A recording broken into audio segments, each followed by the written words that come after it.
Glória a Deus. Glória a Deus. É o mês do aniversário da nossa igreja. Pode sentar, amados, pode sentar. É o mês do aniversário da nossa igreja, é um mês de celebração, é um mês de festa. E a gente está com uma série sobre a igreja conectada. Nós já falamos de vários aspectos sobre a igreja conectada. A nossa igreja é uma igreja conectada. E a igreja de Jesus tem que ser uma igreja conectada. E entre os vários aspectos e várias áreas diferentes dessa conexão, hoje a gente vai falar especificamente como igreja conectada com a cura e restauração. A igreja como comunidade terapêutica. Amados, a igreja foi chamada, ela foi chamada para exercer este lugar específico de cura e libertação. É maravilhoso quando a gente reconhece que não apenas a igreja é um lugar de adoração, mas ela também é um lugar de cura e restauração. Nós vivemos numa sociedade adoecida, com índices enormes de depressão, de ansiedade. Isso é multifatorial, mas muito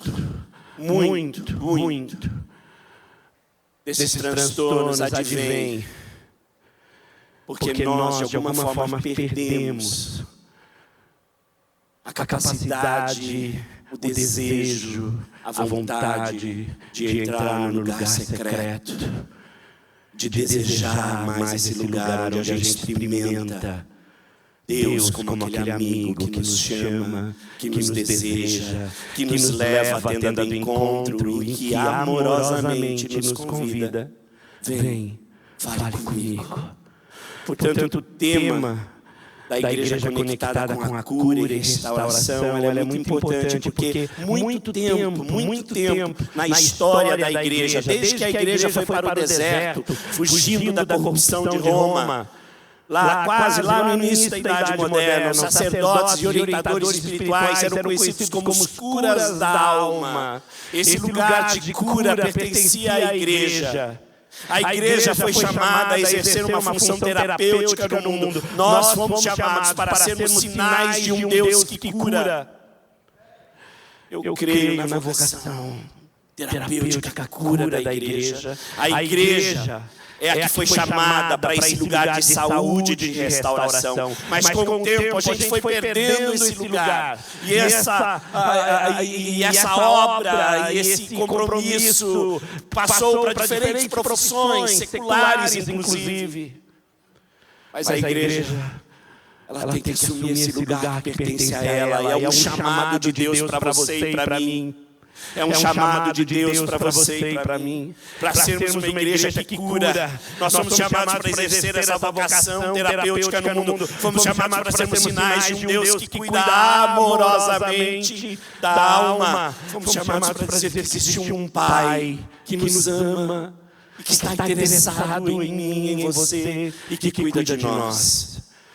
Isso não tem a ver com desempenho, isso não tem a ver com posses, isso não tem a ver com dinheiro, isso tem a ver com a atribuição e a dignidade que o Pai dá a você e ao chamado que temos para ser luz e sal desse mundo. A palavra utilizada na Bíblia, no Novo Testamento, para salvação é sozo. E essa palavra é um termo grego e ela tem muitas ramificações e significados. Ela é muito abrangente e profunda. Ela é frequentemente traduzida como salvar em português. Mas o significado de sozo vai muito além disso. Em seu sentido mais amplo, sozo implica na salvação eterna da alma por meio da fé em Jesus Cristo. É a salvação que nos liberta do poder do pecado e nos reconcilia com Deus. No entanto, sozo também pode se referir à salvação em um contexto mais imediato, de libertação, de cura física. Essa palavra é tão importante que ela é utilizada 110 vezes no Novo Testamento. Deixando claro que o Evangelho é o poder de Deus, o sozo, a salvação para todo aquele que crê no Senhor. Sozo hoje é vivenciado no mundo por meio da igreja. Quando aquela mulher de fluxo de sangue chega e toca no Jesus, Jesus diz, vai, a tua fé te sozo, a a tua fé te salvou. É uma cura física. Quando o endemoniado de Gadara está ali, e ele é liberto pela fé, o Senhor diz: o sozo te libertou. Você entende que esse chamado é teu e é meu? Que hoje você é os pés, que hoje você é as mãos, que hoje você também são os olhos, os ouvidos do Senhor. Porque o Senhor se move por meio da igreja, queridos. Nós somos o corpo, Ele é a cabeça. A cabeça precisa do corpo para andar. Se você não fizer esse movimento, os anjos anseiam por isso. Mas foi dado a você e a mim. Esse lugar especial, esse lugar do qual nós não somos dignos, foi dado a você e a mim. E é nesse lugar que Deus quer nos levar. Porque todos nós, seja quem fomos, pastor, missionário, qualquer cristão, qualquer um que recebe Jesus no seu coração, é dado a ele um ministério que se chama Ministério da Reconciliação. Esse ministério não pertence só às lideranças da igreja, esse ministério pertence a cada um de nós. 2 Coríntios 5, 18 e 19 diz: tudo isso provém de Deus, que nos reconciliou consigo mesmo por meio de Cristo e nos deu o ministério da reconciliação. Você é embaixador de Cristo. Você, minha irmã, embaixatriz de Cristo. Você. Dessa forma, nós vamos refletir em alguns pontos aqui, considerando o ser humano como corpo, alma e espírito. Porque quando o Senhor vem, Ele faz uma cura completa na vida das pessoas. O ser humano é um ser complexo, sim. Mas o Senhor, Ele é apto para em cada uma das áreas da qual nós temos como instância transformar, modificar, restaurar e curar. Primeiro ponto que eu quero trazer aqui como reflexão é o cuidado com o corpo como templo de Deus. Com relação ao corpo, nós temos a recomendação do apóstolo Paulo em 1 Coríntios 6, 19 e 20, que diz: acaso não sabeis que o vosso corpo é santuário do Espírito Santo, que está em vós, o qual tendes da parte de Deus, e que não sois de vós mesmos, porque fostes comprados por preço. Agora, pois, glorificai a Deus no vosso corpo. Portanto, é importante que a gente entenda que o nosso corpo é santuário do Espírito de Deus. Essa perspectiva, amados, que o nosso corpo não é apenas uma entidade física, mas um lugar onde a presença de Deus habita. Eu vou repetir aqui: um lugar onde a presença de Deus habita. Faz assim, ó. Ponta pra você, ó. Jesus habita aí, querido. Nada vai te tirar desse lugar. Mas quando eu peco, Senhor, teu Espírito me deixa. Não. Ele se entristece, mas ele não te deixa. Sabe o que ele diz? Volta, filho. Volta, filha. Se arrepende, para que você possa viver conectado comigo, alinhado comigo.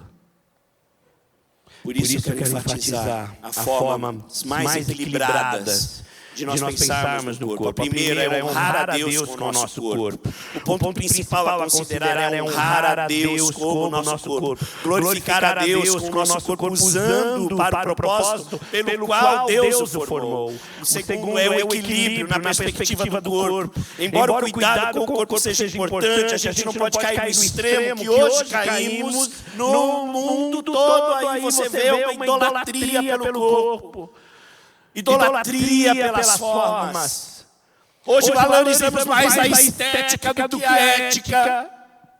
E Deus nos chama para apontarmos e valorizarmos a ética, a moral, os princípios, mais do que qualquer outra coisa. Isso não quer dizer deixar também do cuidado físico, pois cuidar desse templo nos garante uma estadia maior nesse lugar chamado terra, do qual Deus te usa para a glória dele.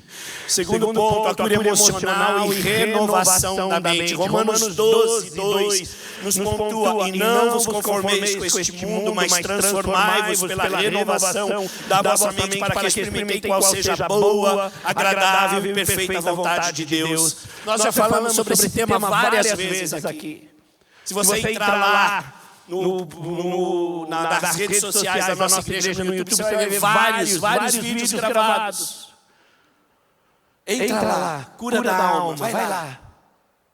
A sede é tão grande que nessa pregação tem mais de 31 mil visualizações.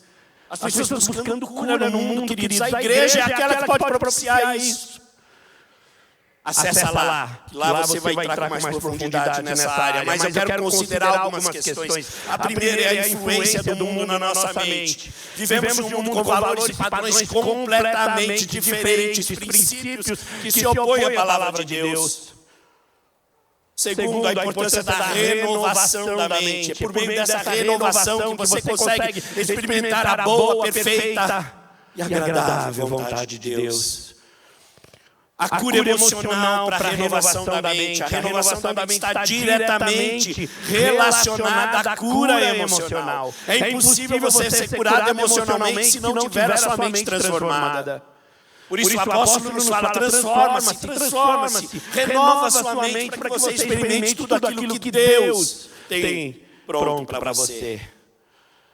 O ponto D é papel da palavra de Deus. A palavra de Deus ela é poderosa e apta para ensinar, corrigir e transformar. Por isso, buscar a palavra de Deus como fonte de sabedoria, orientação e renovação mental é o ponto-chave para nos restaurarmos. Buscar a vontade de Deus. Somente pela renovação da mente poderemos de fato experimentar essa vontade. E eu quero encorajar você, sim, lá nas redes sociais da igreja, acessar todos esses vídeos. Na quarta-feira, a terceira quarta-feira, o pastor Flávio tem pregado, outros pastores têm pregado sobre a cura e a libertação. Venha para o culto. Tudo isso faz parte do processo do qual Deus chamou você e eu para sermos transformados. É de glória em glória, de fé em fé que essa transformação vem, querido. É um processo que você queira ou não vai durar a sua vida inteira. Por isso você tem que se agarrar no Senhor, para que você não escorregue e se escorregar. Não temas, não. Ele te segura pela mão. O justo pode cair, mas ele levanta. Porque o Senhor está ali para segurar a mão dele. Amém, queridos. Terceiro ponto, buscar a presença e a direção do Espírito Santo. A palavra de Deus nos ensina que o Espírito é nosso consolador, guia. Conforme registrado lá em João 14:26, mas o conselheiro, o Espírito Santo, que o Pai enviará em meu nome, lhes ensinará todas as coisas e lhes fará lembrar tudo o que eu lhes disse. O Espírito Santo é o verdadeiro agente de cura e transformação em nossas vidas. Presta atenção nisso, 2 Coríntios 3, 17, 18, nós lemos que onde o Espírito do Senhor está, aí há liberdade. Efésios 3, 16, nós lemos que onde o Espírito do Senhor, que lá nos assegura que somos fortalecidos pelo poder do Espírito Santo no nosso ser interior. Tito 3:5 deixa-nos saber que somos salvos não por obras, mas segundo a misericórdia do Senhor, e que Ele nos salvou mediante o lavar regenerador e renovador de quem? Do Espírito Santo. Romanos 8:26 também nos afirma que o Espírito nos assiste em nossas fraquezas, porque não sabemos nem como orar, mas com gemidos inexprimíveis Ele ora dentro de nós. 1 Coríntios 6:11 nos diz que somos lavados, santificados, justificados em nome do Senhor Jesus Cristo, pelo Espírito de Deus que habita em nós. E por fim, ou finalmente, mas não por fim, porque o Espírito Santo vai muito além de tudo isso aqui. Se você, a obra dele, ela é tão profunda e tão grandiosa dentro da igreja, que a gente gastaria aqui mais de um ano pregando sobre a forma e a atuação do Espírito Santo na vida das pessoas. Mas 1 Pedro 1:2 diz que Somos eleitos segundo a presciência de Deus Pai, em santificação do Espírito. É o Espírito que nos santifica, para a obediência e a aspersão do sangue de Jesus Cristo. Por isso é importante, amados, que busquemos a presença e a direção do Espírito Santo. Efésios 5,18 nos encoraja: não vos embriagueis com vinho, no qual há dissolução, mas enchei-vos do Espírito. A sensibilidade à voz do Espírito, devemos estar atentos a essa voz, a essa direção, que nos chama pelo nome, que sussurra o teu nome, que não grita, mas como um sussurro, fala aos nossos corações. Viver em dependência do Espírito Santo, devemos procurar viver em dependência do Espírito Santo em todos os aspectos da nossa vida. Quando permitimos que o Espírito Santo nos guie, somos capacitados a viver uma vida alinhada à vontade de Deus.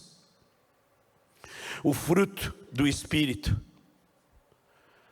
e a nova natureza em Cristo é o quarto ponto que eu quero trazer aqui para os irmãos. Os atributos do fruto do Espírito têm relação direta com a cura espiritual, pois é a transformação que ocorre quando vivemos de acordo com a natureza em Cristo. Gálatas 5, 22, 23 fala: mas o fruto do Espírito é amor, alegria, paz, paciência, benignidade, bondade, fidelidade, mansidão, domínio próprio, e contra estas coisas não há lei. Essa, ou deveria ser, a experiência que você deveria viver e eu deveria viver, por sermos novas criaturas. Ao recebermos Jesus como nosso Salvador, nós somos transformados e recebemos essa nova natureza em nós. Ela começa a habitar em nós e começa ali a criar uma grande revolução interna, fazendo você deixar coisas que antes você era apegado, fazendo você reconhecer coisas como não boas e antes para você aquilo tanto fazia. Mas agora Ele começa a te dar novos princípios, começa a te dar uma nova sensibilidade. Isso é ser transformado, queridos. Essas qualidades, esse fruto do Espírito é uma evidência da obra de Deus na sua vida. E essa é a característica dos verdadeiros discípulos do Senhor. Preste atenção: a maior evidência de que você está dando espaço para o Espírito Santo forjar a sua vida, não é o tempo que você passa na igreja, não é o tempo que você passa ouvindo e cantando louvores, não é o tempo que você passa lendo a Bíblia, não é a sua fidelidade nos dízimos e ofertas, não é o quanto você fala de Cristo para as pessoas à sua volta, não é nem o tempo que você passa trabalhando nos ministérios. Tudo isso é importante, mas isso não é a identidade. A maior evidência de que você está dando espaço para o Espírito trabalhar na sua vida é quando você tem amado quem está à sua volta. Você pode fazer tudo isso que eu li aqui, tudo isso que eu falei aqui. Se você não tiver amor, tudo isso é palha, tudo isso vai ser queimado pelo fogo. Todas as nossas obras, elas passarão pelo fogo. E o que é palha será queimado, queridos, e não subsistirá. O que é ouro, o que permanece, segundo a palavra em Coríntios, é o amor. É o amor, porque Deus na sua essência é amor, e é isso que subsiste. Eu já vi pessoas totalmente entregues ao ministério, mas que amaldiçoaram as outras, que disseram palavras malditas quando alguma pessoa desagradou. Isso não é marca de Deus nas nossas vidas. Marca de Deus nas nossas vidas é o quanto de amor e o quanto do fruto do Espírito eu manifesto nas minhas relações diárias. É o quanto lá na fila do caixa, quando aquela fila está enorme e aquela caixa está lentificada, porque talvez ela não dormiu direito, porque o filho dela chorou a noite inteira, e você lá irado. Você é leda, hein, irmã? Você é leda, hein, moça? No posto de gasolina, no trânsito, na escola, no trabalho, na igreja. Quantas palavras atravessadas a gente dá. Isso não é manifestação, nem identidade dos filhos de Deus. Desafio para mim, sangue espanhol, só Jesus na minha causa. E eu sei que é desafio para você também, porque você não é tão diferente de mim. Querido, sabe o que nos faz ser reconhecidos como discípulos de Jesus? Mateus 23, 31, 40, ele nos aponta: pois eu tive fome, vocês me deram de comer, eu tive sede, vocês me deram de beber, fui estrangeiro, vocês me acolheram, necessitei de roupa e vocês me vestiram, estive enfermo, vocês cuidaram de mim, estive preso, vocês me vestiram. Então os justos lhe responderão: Senhor, quando fizemos isso?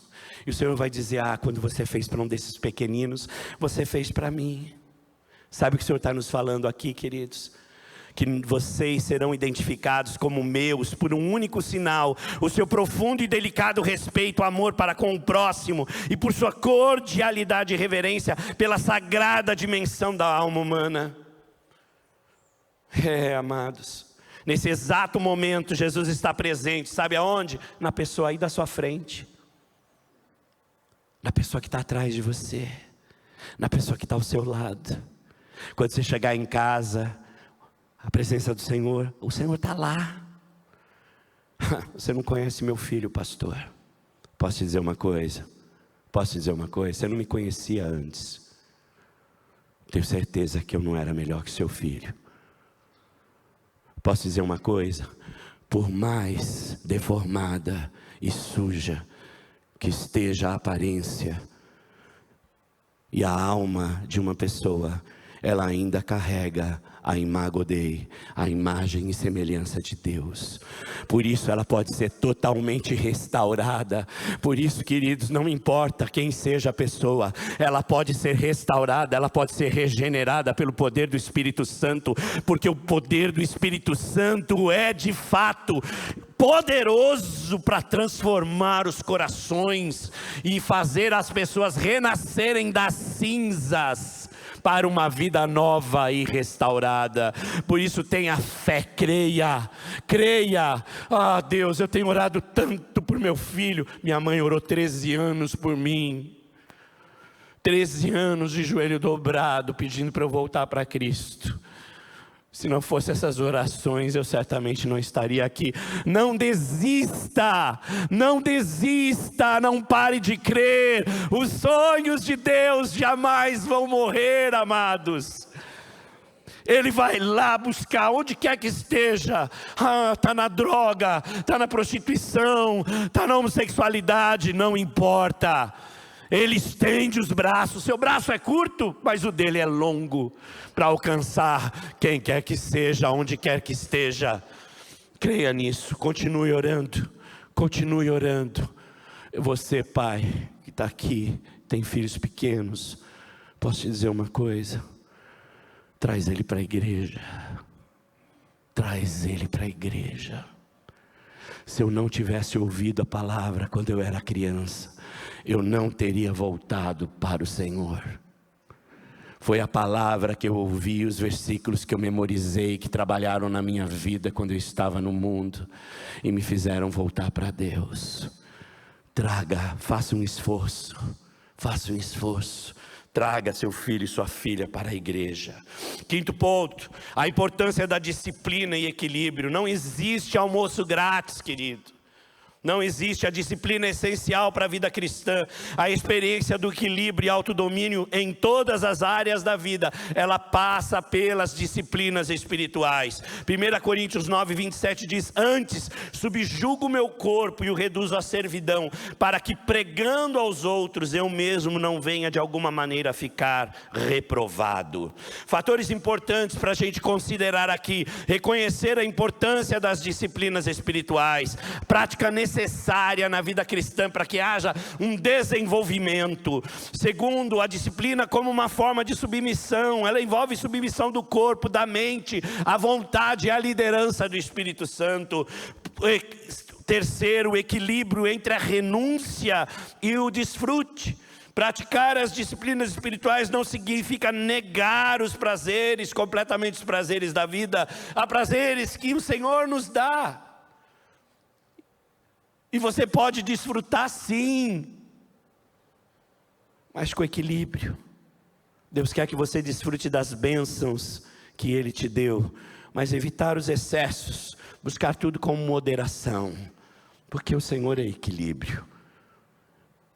E nós somos os desequilibrados, não é não? Mas Ele nos equilibra, oh glória! Praticar a prática das disciplinas espirituais exige então uma tomada de decisão, ou tomadas de decisões. Eu quero dar aqui 5 decisões e 5 disciplinas rapidamente, para que você possa aí anotar. Se você não trouxe papel para anotar, eu sinto muito. A NASA fez uma pesquisa que 80% daquilo que você ouve, quando você não registra, você esquece. Então anota aí. Se você não trouxe a próximo culto, você traga. Sabe por quê? Depois você relê e revê tudo isso. Primeira decisão é reorganizar o mundo, nosso mundo particular. E a disciplina aqui é a simplicidade. Todo mundo ao nosso redor, tudo isso trabalha contra essa reorganização. A nossa agenda, ela tenta nos dominar e nos devorar. Mas não foi assim que Deus nos criou. Essa humanidade insaciável e depravada é que tornou as coisas dessa forma. Eclesiastes 7:29 diz: assim cheguei a esta conclusão: Deus fez os homens justos, mas eles foram em busca de muitas intrigas. Deus nos fez nessa simplicidade e direto, mas a gente complicou todas as coisas. Os anúncios, as publicidades têm como finalidade nos fazer sentir inapropriados e miseráveis, insatisfeitos com o que somos e com o que temos, para que venhamos adquirir mais. Esse é o lema do sistema. E nada é satisfatoriamente suficiente. Nada, escuta isso, nada é satisfatoriamente suficiente, porque um espaço aí pertence a Deus, e qualquer coisa que você preencher nesse espaço, de fato não dará conta. Nossas vidas muitas vezes parecem malas que ameaçam estourar de tão cheias que elas estão. Vivemos quase sempre com a impressão de que não estamos dando conta de nada. Há uma incômoda sensação de tarefa inacabada, promessas não cumpridas, propósitos irrealizados. Na roda da vida parece que a gente sempre está devendo alguma coisa. E o mais bizarro, queridos, o mais bizarro de tudo, é que não estar ocupado é terrível. Viver ocupado virou símbolo de status. Estamos fartos, mas não saciados. Estamos fartos, mas parece que a nossa alma não se sacia. Para reorganizar o nosso próprio mundo, a necessidade de simplificar então se torna imperativa. Caso contrário, nós não conseguiremos encontrar o descanso. Segunda decisão, contar as bênçãos, a disciplina da gratidão. Agradeça intencionalmente, agradeça, isso é gratidão ativa. A prática da gratidão, querido, ela traz benefícios enormes para o seu corpo. Para de ser aquele reclamão que acha defeito em tudo. Para de ser aquela reclamona que acha defeito em tudo. Começa a contar as bênçãos. Conta as bênçãos. Um dia eu estava irado, há muito tempo atrás. Entrei no elevador reclamando. E uma menina desviada da fé, que era minha coordenadora pedagógica na escola, disse para mim, virou para mim no meio do elevador: para, conta as bênçãos. Cara, eu nunca esqueci isso na minha vida, isso faz mais de 25 anos, eu nunca esqueci isso na minha vida. Conta as bênçãos. Conta as bênçãos. Estudos mostram que a gratidão melhora o seu sono, melhora o seu sistema imunológico, melhora os seus relacionamentos, também te predispõe a exercício físico. Você viu que eu estou mais saradinho aqui? Eu estou contando as bênçãos, mano. O pastor não acreditou em mim, ó. amado, traz uma sensação de bem-estar. Olha, quando você conta as bênçãos, a gratidão, ela diminui o seu estresse, que é responsável pelo aumento do cortisol, que é aquele que vai gerar em você AVC, diabetes tipo 2, depressão, ansiedade, pressão alta. Conta as bênçãos. Gratidão traz benefícios para todas as áreas da sua vida. Terceiro, cultiva a serenidade. A disciplina aqui é a solitude. É você buscar um tempo, é tirar um tempo para buscar a face do Senhor, para entrar na tenda do encontro e deixar que Ele te transforme. Quando Moisés entrava naquele lugar, o rosto dele era transfigurado, queridos. É ali na tenda do encontro que o Senhor opera na sua vida, que Ele fala no seu intelecto, que Ele derrama palavras no seu coração, que Ele te dá resoluções e caminhos. A gente corre o risco de nos embaraçarmos com nossas atividades e responsabilidades. Quão ocupados nós podemos nos tornar e com consequências tão vazios. Sem a solitude, querido, a gente não desenvolve a escuta espiritual. A gente não consegue ouvir o Senhor falando. Dessa forma, muitas vezes a gente usa até as distrações exteriores para proteger a gente contra os ruídos interiores. Porque há tantas vozes no mundo que se levantam. É um mundo sonoro, é um mundo tão visual, que tenta de alguma forma nos seduzir e nos tirar desse lugar, dessa tenda do encontro. O Salmo 46:10 diz para nós: fica quietinho. Fica quietinho, se aquieta. Por que está tão agitada a minha alma?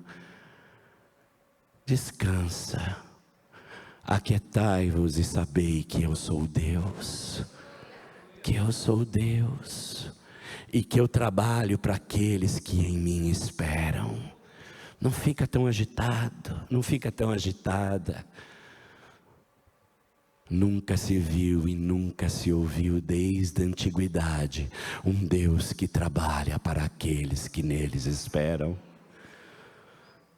A palavra em Isaías diz que no silêncio nós encontramos força.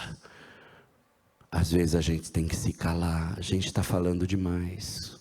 Como marido, como esposa, às vezes a gente está falando demais.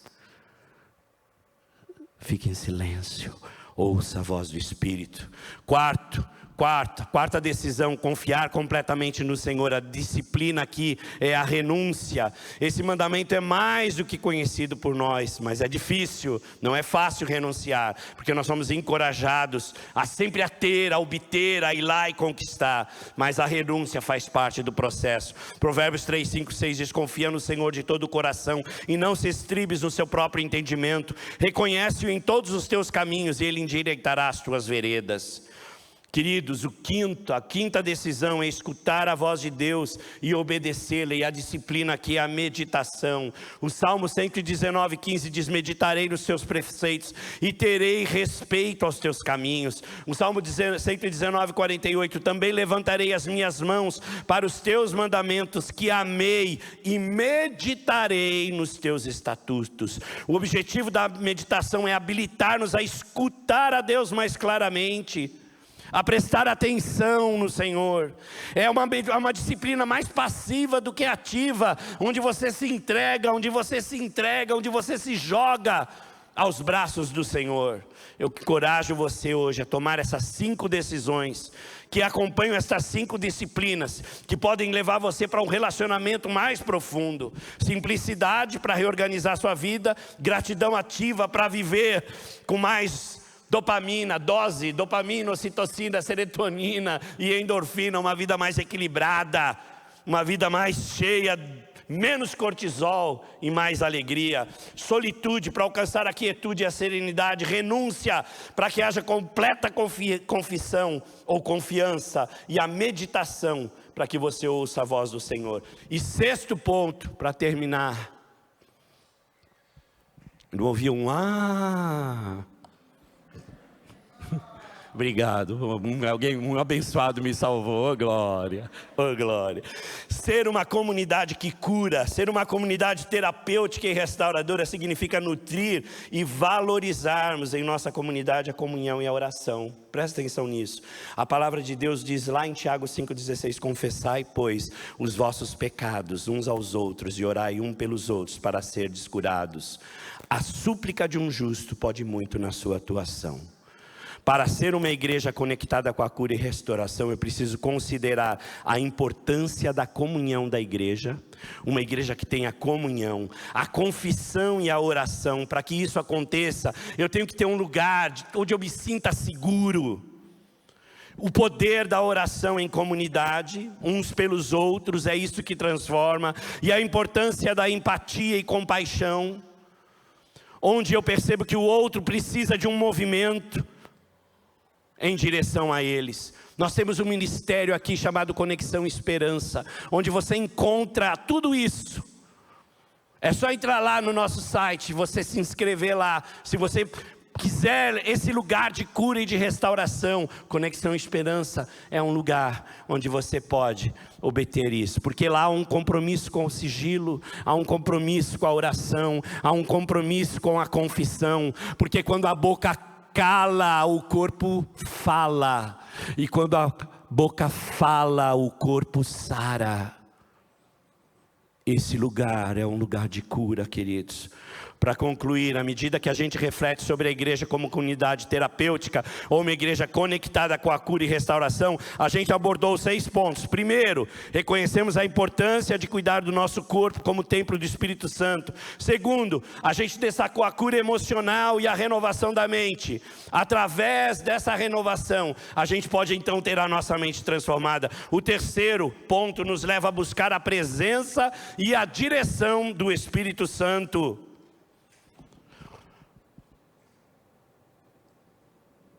Exploramos a importância da disciplina do equilíbrio, a importância de estarmos diante do Senhor, o fruto do Espírito e a nova natureza em Cristo, ser uma comunidade que cura. São esses aspectos que nos classificam e que nos identificam. Como igreja somos chamados a viver esses princípios em nossas vidas e a ser essa comunidade terapêutica que reflete o amor e o poder transformador de Deus.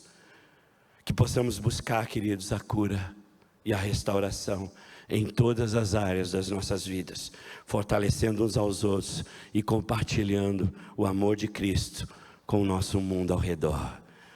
Eu quero que o Espírito Santo, eu oro para que o Espírito Santo nos guie nesse processo de cura e crescimento e que nos capacite a viver essa vida com o Senhor. Fecha seus olhos. Pai, obrigado, porque o Senhor nos chama para esse lugar de cura e de restauração. Passa agora pela Tua igreja, Senhor. Passa agora pela Tua igreja, sondando os corações e as vidas. E derrama sobre cada um a Tua presença, em nome de Jesus.